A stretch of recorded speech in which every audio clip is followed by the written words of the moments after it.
Hi, I'm Bob Caplin and I've written a book entitled Grey Areas in Restorative Dentistry. Don't believe everything that you think. Please allow me a few moments to tell you about the book and why I wrote it.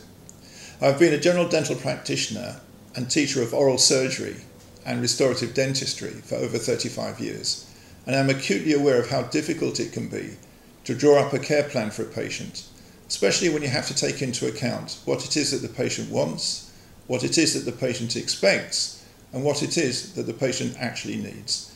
And I'm sure that if I've met these challenges, then so has every other dentist who practices restorative dentistry.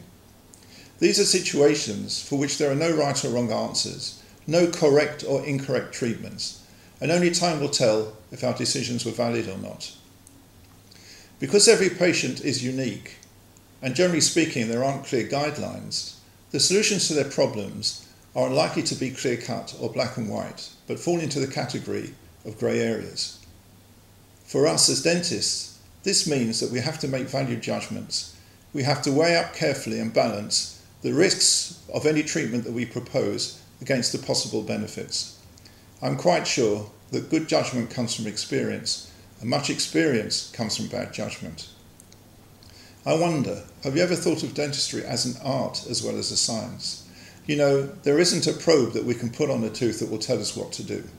Tell us whether or not to treat this decay, or to replace that filling, or to put a crown on a tooth, or even to take the tooth out. These are subjective decisions and explain the variations in care plans that we see between dentists, or even between the same dentist on different days, or even at different times. We really are not as reliable and consistent as we would like to think we are. My book, Grey Areas in Restorative Dentistry, Don't Believe Everything That You Think, looks at the decision-making process in 9 areas of restorative dentistry, drawing on current opinion and knowledge. It looks at controversial areas such as direct or indirect restoration, the restoration of a tooth with an incomplete root filling, and which radiographs do I need to take for a new patient.